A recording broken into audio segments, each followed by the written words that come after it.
Cada vez que a gente fala de política americana, a gente acaba com um pouco mais de esperança ou mais de desesperança sobre o nosso Brasil aqui. Tem horas que dá vontade de, jogar toalha, é isso, né? A gente pensa, ferrou, os caras tomaram conta de tudo. É questão de tempo até que o muro caia aqui no Brasil, quer dizer, né? E as coisas fiquem mais complicadas. Não é assim que passa pela cabeça de vocês também? Não sei. A gente pensa, nossa, esses caras estão tomando conta de tudo, o país vai cair aqui uma hora mais cedo, mais tarde. E a gente sabe muito bem o que significa o que vamos chamar assim, da grande esquerda internacional se tornar tão mais predominante no cenário internacional. Eu digo mais predominante do que já é. Significa que as pressões no nosso país vão ser insuportáveis, tá? Já estão sendo, elas podem ser mais. Mas digamos, 4 anos de governo Biden, com Senado e Congresso nas mãos deles, e eventualmente pelo menos mais 4 anos de Kamala Harris, de verdade, gente, 8 anos, e ainda mais com muito antijogo, os caras mudam o que eles quiserem, tá? E aí sim, realmente, já Elvis. Mas, vamos fazer o seguinte, toma um gole d'água, respira fundo, porque hoje, por incrível que pareça, eu estou otimista. E o começo desse otimismo pode começar amanhã. Hoje, na hora que vocês estiverem ouvindo, com as eleições da Virgínia. Daqui a pouco a gente volta.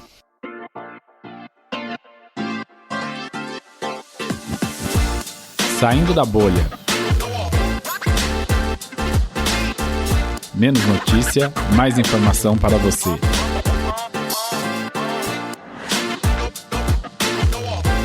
A esperança que vem da Virgínia.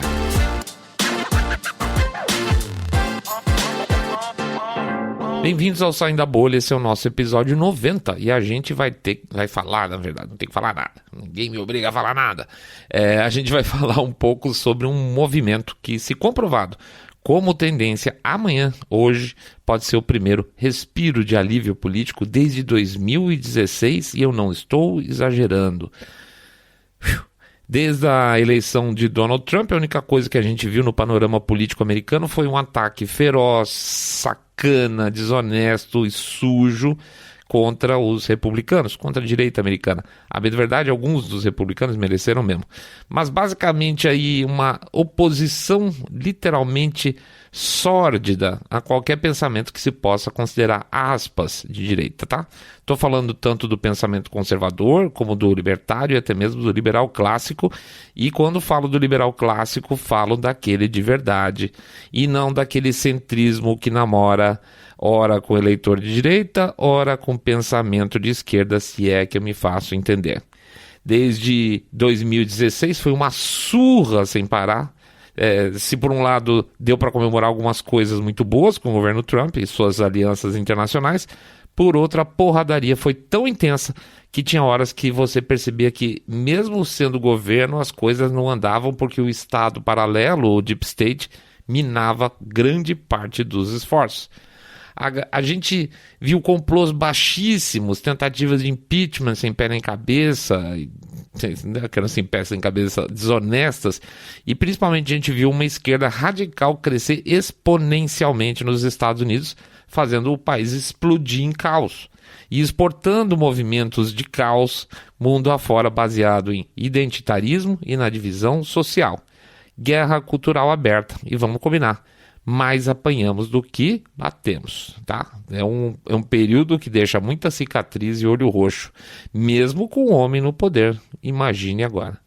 E sabe o que é pior? O pior é que eu esqueci de fazer o jabá de novo, né? Então vamos lá, vamos rapidinho trabalhar aqui para garantir nossa audiência.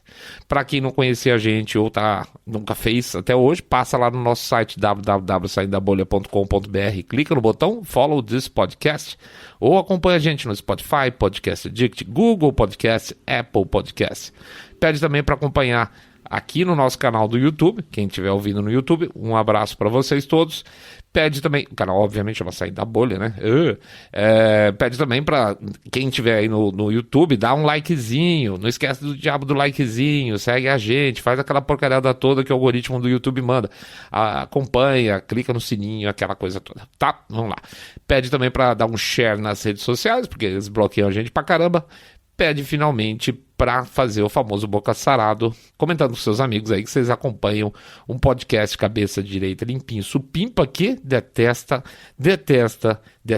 o politicamente correto a cada dia mais. E finalmente deixa eu passar aqui o nosso endereço no canal do Telegram, do nosso Telegram. Vamos lá, bit.ly/Telegram bolha, bit.ly/Telegram bolha. Gente, essa semana foi um caos total, peço-me desculpas, o programa de terça saiu na quarta, o programa de sexta está saindo no domingo. Vamos ajustar isso o mais rápido possível, vocês merecem respeito nosso, a gente tem a nossa cadência combinada com vocês e a gente cumpre, tá? Infelizmente foi uma semana absolutamente insana, tem mais uma semana muito insana pela frente, mas eu prometo que a gente vai tirar o sangue aqui para cumprir os nossos compromissos com vocês, inclusive de data, tá? Porque eu acho isso muito importante, tem que começar por aí tudo, né? Compromisso é compromisso. Vamos lá, vida que segue. Por que a eleição da Virgínia é importante? A eleição da Virgínia é sempre o primeiro pleito aberto depois de uma eleição presidencial nos Estados Unidos, tá? Na mesma data acontece também, junto com a eleição do governador da Virgínia, também tem a eleição de governador de Nova Jersey, mas a Virgínia tem as suas peculiaridades. Ao contrário de Nova Jersey, na Virgínia não existe reeleição de governadores, tá? O que significa que, ainda que a máquina sempre teoricamente trabalhe a favor do candidato do partido que está no poder, uma coisa é o governador estar lá com a máquina na mão para si e outra para ele estar lá funcionando para um terceiro. E isso é importante. Eu me lembro, por exemplo, aqui em São Paulo, do Quércia falando que quebrava o Estado, mas elegia o sucessor dele. Não sei se vocês lembram disso, é coisa muito velha. Na cara dura ele falou. Portanto, a máquina, óbvio, tem peso, mas funciona imensamente melhor quando um governador fala do tipo... Ele fala, olha o que eu fiz, para mostrar as suas próprias qualidades, tá?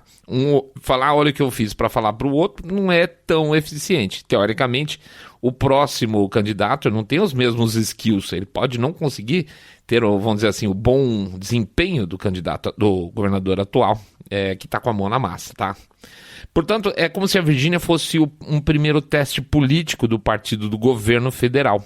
Bons governos federais, no seu início, tendem a eleger os governadores por lá, ou no mínimo fazer com que eles percam por muito pouco. Eu explico.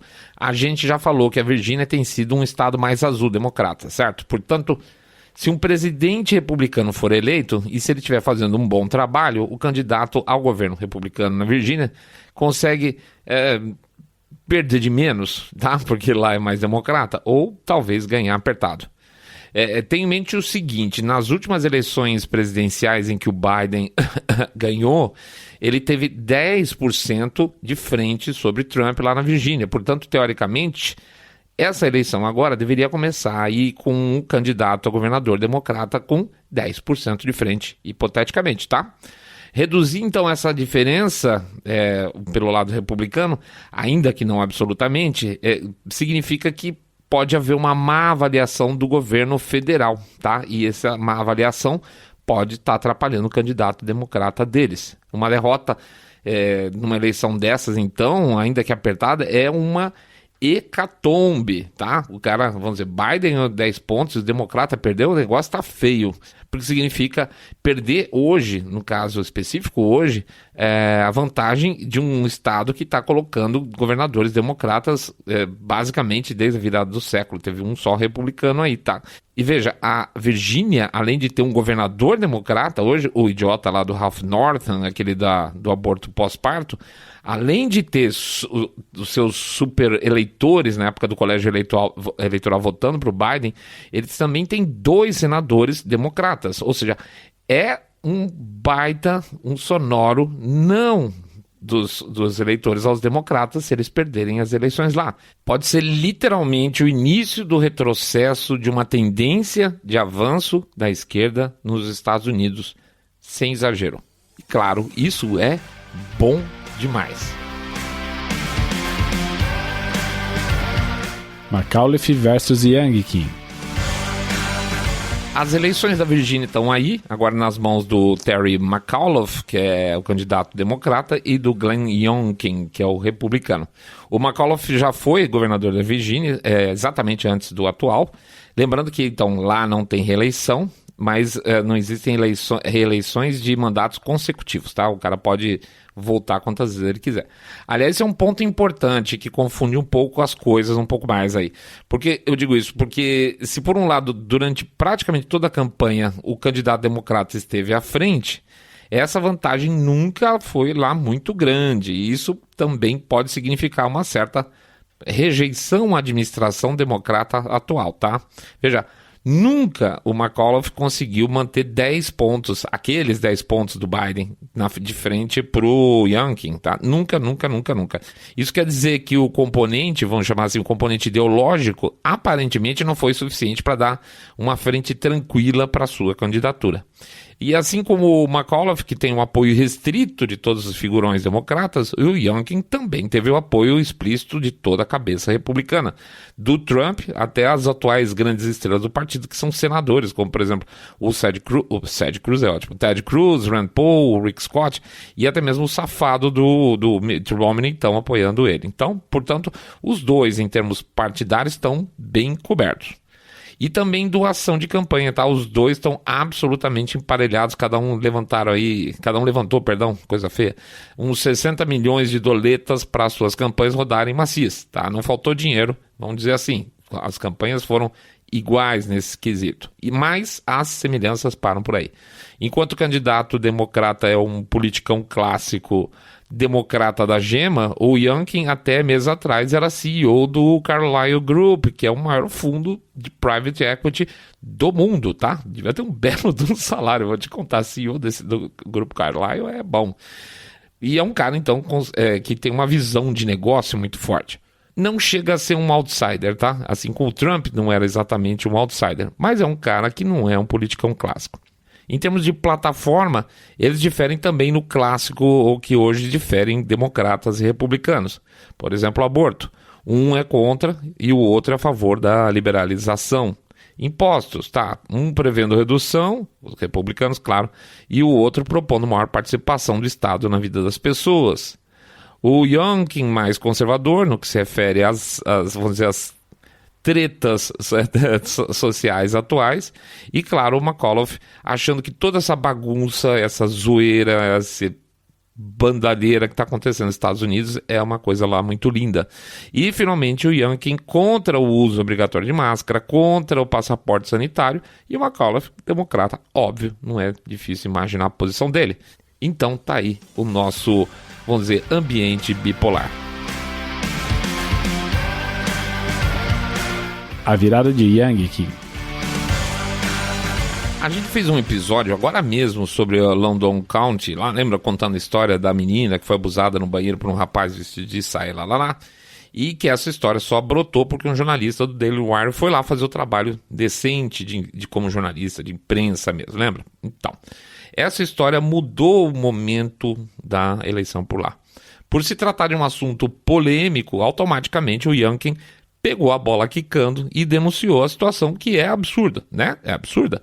Então, o que acontece com o oponente dele, já que essa situação é bipolar? Ele teve que defender o Estado, ele teve que defender as políticas interseccionais, teve que defender o posicionamento das escolas, e pior, ele teve que entrar no debate da Critical Race Theory, que tem entortado o nariz de um exército de americanos, principalmente os pais de filhos em idade escolar. Então é um vespeiro que ele talvez não quisesse mexer agora.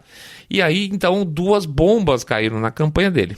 A primeira foi quando, como a gente contou, inclusive naquele outro episódio, o Procurador-Geral dos Estados Unidos mandou o FBI investigar os pais que estavam protestando nos conselhos escolares. Como assim?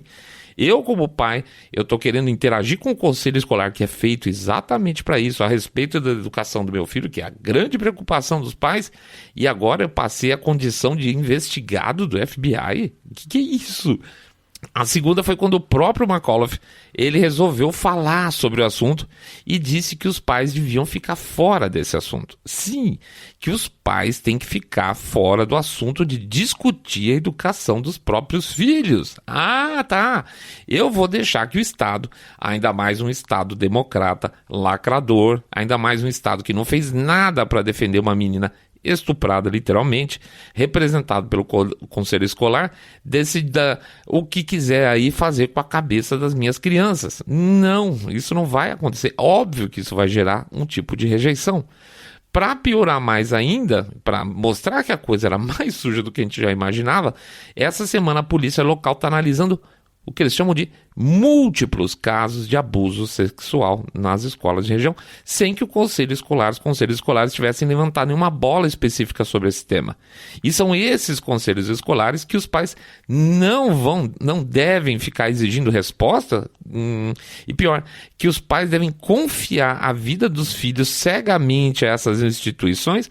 Não, sinto muito. E McAuliffe era aquele que defendia esse ponto de vista. Portanto, o McAuliffe ficou com o mico na mão de ter que se contrapor ao óbvio, né? De que o sistema está todo errado. E claro que os pais, obviamente, podem interferir no tema hoje, imediatamente, ou a zap, como eles falam. O resultado é que entre pais com filhos de até 12 anos, crianças, o McAuliffe hoje perde por mais de 12 pontos com relação ao seu competidor republicano. Por que será, né? Do início do barulho lá de Loudoun County para cá, o McAuliffe deixou de ter uma pequena, mais constante probabilidade de vitória, o que já seria ruim, né? Porque a gente está falando, 10% era o mínimo que podia se imaginar. Para hoje se falar em um empate, segundo a maior parte dos institutos de pesquisa, que eu confio muito, até uma provável derrota de McAuliffe de 3 a 8 pontos, 8 pontos dados nas pesquisas mais recentes, saíram pela Fox. E mais, o momento ainda é de reversão, tá? Por medida de pesquisa, quem está empolgado hoje com a eleição são os republicanos. E esse tipo de comportamento acaba empurrando muito mais pessoas para o lado do vencedor, que nesse momento aponta a ser o Youngkin, o republicano. E de novo, isso é bom demais. Jogando sujo e perdendo ainda mais. Como de costume, os democratas aí contam com a simpatia, lógico, da imprensa local, mas mesmo assim, isso não tem sido suficiente. Em pleno calor da campanha, a afiliada local lá da ABC preparou 2 segmentos iguais em tempo, 20 minutos, com as mesmas perguntas para os 2 candidatos. Mesmo tempo, mesmos assuntos. Seria uma forma interessante do eleitor ver como os 2 candidatos se comportam sobre temas iguais, né? E principalmente temas locais. Educação, segurança, saúde, certo? Veja, os democratas não conseguem pensar localmente, e pense isso na esquerda de maneira geral. Eles não conseguem pensar localmente, cabeça de esquerda, tá? Enquanto o Youngkin vai lá na Virgínia e discute os problemas da Virgínia, o McAuliffe fica trazendo a campanha para o nível nacional. Por quê? Porque eles ainda só têm o Trump para falar mal. Até hoje, gente. Até hoje a questão é Trump. Nada de proposta. Mas para tornar nacional, eles têm que fazer o quê? Eles têm que trazer figuras nacionais para embasar esse debate, trazer para os rallies, lá para os comícios. Então eles levaram já o Obama, levaram o Biden, levaram a Kamala Harris. Então anota aí, pensa o seguinte: a esquerda americana, a esquerdona americana, já tomou uma birra profunda do Obama, tá? O Obama tá acabado com a esquerda americana. Os democratas mais conservadores, lá, os Blue Dogs, já estão de saco cheio do Biden e desprezam, com todas as letras, eles desprezam a Kamala Harris.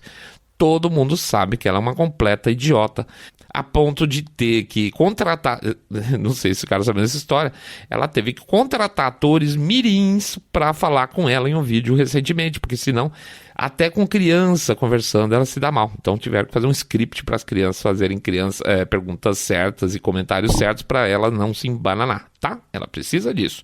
sério.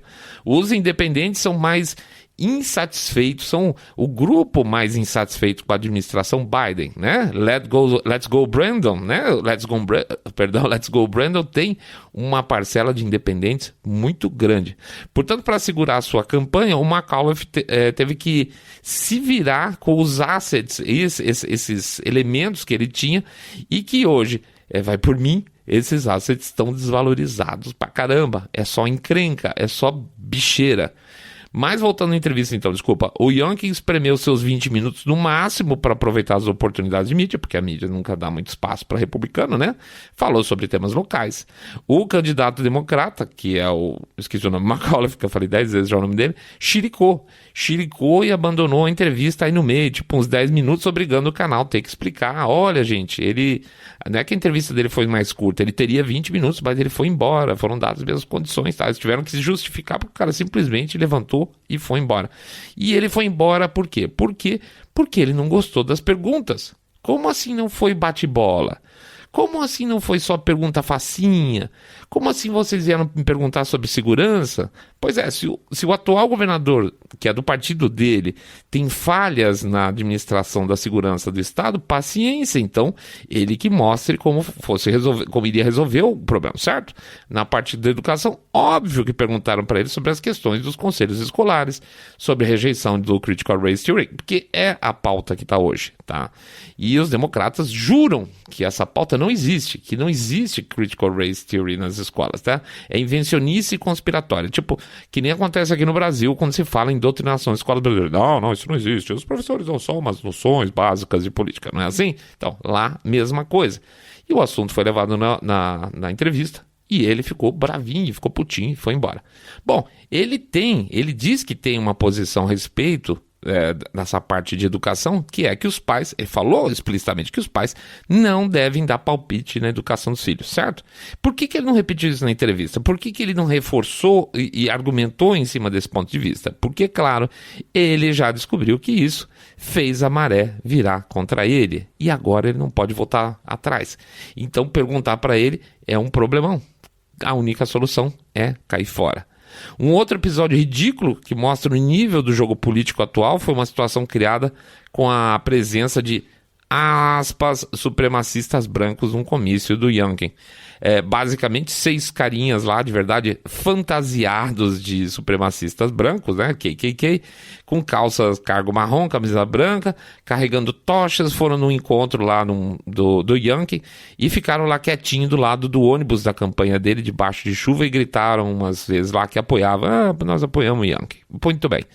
Automaticamente as redes sociais, os selinhos azuis, os aspas, jornalistas dos grandes veículos caíram de pau. A KKK tá com ele. Veja que tipo de gente ele atrai. Mas só podia ser, né? Ele tem apoio do Trump.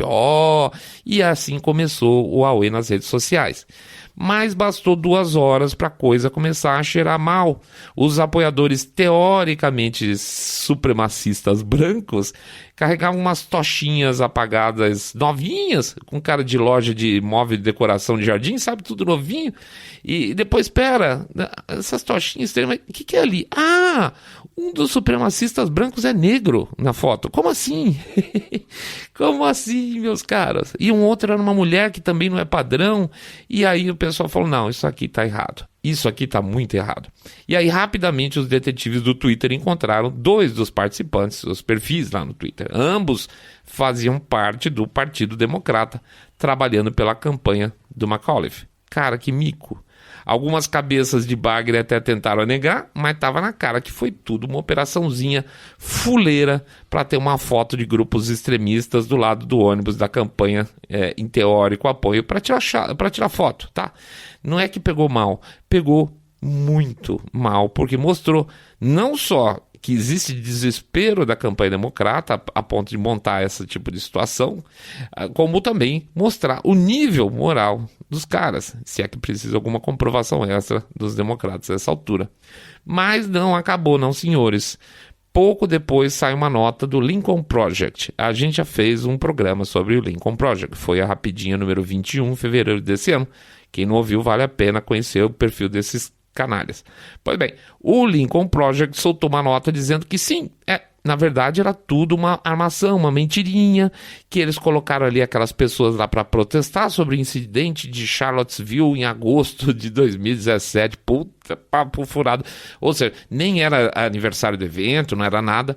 Eles estavam lá para lembrar que os republicanos passaram um pano para coisa. Papo furado. A nota, então, do Lincoln Project foi só para controle de dano, tá? Foi uma ação de PR aí para esconder a baita bobagem que o Partido Democrata fez e ainda para não piorar mais a imagem do partido, tá? A campanha já era complicada, já estava destroçada, então não vão piorar ainda mais a imagem do partido. Entra o Lincoln Project para fazer controle de danos. O que é óbvio, não adiantou nada. Esse tipo de coisa a gente só serve para correção de narrativa, tá? Agora os defensores desses safados têm um novo item lá na cartilha deles para mentir e jogarem seus traços, seus restos finais de caráter mais na lama para defender o indefensável, tá? Mentir em favor de uma ideologia, mentir em favor de um partido, mentir em favor do candidato. Gente, é o seguinte, uma coisa é a gente, nós aqui, nosso lado, vamos chamar assim, jogar o jogo dos caras para ganhar deles. Outro é se dobrar moralmente para se prestar a fazer o mesmo papel. Eu quero sempre quero manter o orgulho das ideias que eu defendo, das pessoas que eu conheço que pensam igual a mim e que defendem essas ideias também. Então, pelo amor de Deus, tem que existir um pacto. A gente não pode se transformar, nós também não podemos nos transformar nesse mesmo tipo de lixo humano que esses caras se tornaram lá para vencer essas batalhas. A gente não pode fazer a mesma coisa. Quanto mais diametralmente opostos a gente ficar longe desse tipo de manobra, dessa safadeza, tanto a manobra da fotografia em si, como a do Lincoln Project, como as dos seguidores também democratas, estão aí agora validando essa mentirada toda, mas eu tenho certeza que quanto mais distante desse comportamento, mais chances a gente tem de vencer as nossas lutas. Veja, dá para ganhar de volta, dá para devagar, talvez sofridamente, mostrar que o caminho que estão forçando com grande velocidade está errado e leva a gente a uma distopia autoritária. A COP26 está aí acontecendo com esse objetivo mesmo, simplesmente, desculpe a grosseria, escarrando na cabeça de milhões de pessoas que estão indo para as ruas todos os fins de semana lutando contra atitudes literalmente tirânicas, seja com a desculpa de Covid, seja com a desculpa de clima. E eu confesso que às vezes eu fico até perdido, né? Há uns 20 anos atrás, o que a gente está falando aqui, discutindo aqui entre nós, seria um discurso de esquerda, contra o grande capital, associação com o Estado, que coisa maluca, né? E então significa que basicamente de mainstream nós viramos os novos hippies, nós somos os bichos grilos hoje em dia, tá? Mas todas essas lutas, todas essas dificuldades, a gente só vai conseguir vencer como está começando lá na Virgínia, hoje, com postura, com verdade, com questionamento moral sincero, nada de superioridade moral, questionamento moral sincero, sem fanficar, sem lambebota, mas nos comportando como seres íntegros, pessoas que defendem as suas individualidades, seja lá quais forem, tá? Com integridade. E aí sim, gente, aí vai cair a Virgínia, cai, se Deus quiser, o Congresso e o Senado americano ano que vem, e a gente está com o caminho prontinho, pavimentado para uma retomada do governo lá nas próximas eleições. O último bastião de resistência dessa história toda, desse caos que se aproxima, são os Estados Unidos. Podem apostar suas vidas nisso, porque quando lá cair, aí gente, aí sim, aí acabou. É isso aí, pessoal, a gente agradece a presença de todo mundo, pede para passar lá no www.saindabolha.com.br, clicar no botão follow desse podcast, seguir a gente no Spotify, Podcast Addict, Google Podcast, Apple Podcast, seguir a gente também no nosso canal no YouTube, Saindo da Bolha, pede para fazer o boca a boca sarado, contando para seus amigos que vocês acompanham o podcast Cabeça Direita Limpinho Supimpa, que detesta o politicamente correto, pede para fazer um share nas redes sociais e anotar, por favor, o nosso canal no Telegram. Vamos lá, bit.ly/Telegram bolha. bit.ly com y/Telegram bolha. Lana entrou em surto aqui. Vamos lá, essa semana começando agora, com essas novidades aí vindo pela Virgínia, vamos rezar para que dê tudo certo e o Youngkin leva um tombo no Partido Democrata. Tocar o resto da semana trabalhando, com muito sucesso para todos vocês, porque falta muito pouco, pelo menos em termos de saúde, tá, gente? Falta muito pouco, inclusive, para a gente sair dessa bagunça epidêmica que a gente tá. Os números de acidentes de óbitos aqui no Brasil zeraram, gente. Zeraram literalmente. O número de óbitos registrados estão nos níveis mais baixos, internações muito mais baixas. A gente está no fim disso tudo. Fico muito feliz de dar essa notícia para vocês, porque afinal de contas, a gente quer que vocês fiquem todos muito, muito mais, claro, super, super bem. Saindo da bolha.